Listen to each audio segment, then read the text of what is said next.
السلام عليكم ورحمة الله وبركاته. عليكم السلام ورحمة الله وبركاته. جئت لكم اليوم لكي أعرض عليكم موهبتي. ايه جايز ابوس كده يا عم خليه يقول، اعرض موهبته. لدي أشياء بداخلي صديقي أريد أن أفرزها. رسالة إلى الإكس اللعينة بنت أولاد الذين لعبت بقلب العاشقة عندا. كانت رضوى شربينية، كنت أسامة منيرا جدا. الله عليك، كمل والله لا تكمل.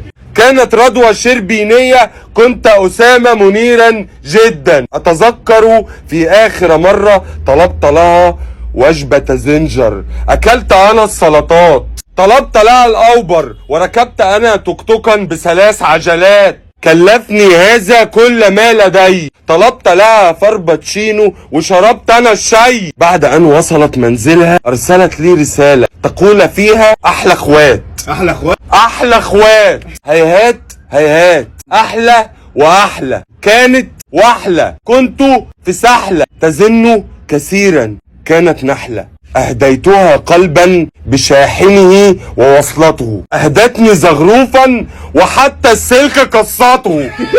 كنت لهيبا، كانت شياط، هيهات هيهات، كانت تعايرني بفقري وتقول إني كل عيوب. وفي يوم رأيت والدها يتجول بالباسم مثقوب، كان حبا فستكا مضروب. الإكس اللعينة قسما بالله انا ما بنت أولاد الذين لعبت بقلب العاشق عندا. كانت رضوى شربينية، كنت أسامة منيرا جدا. كنت أسامة منيرا جدا. كنت أسامة منيرا جدا.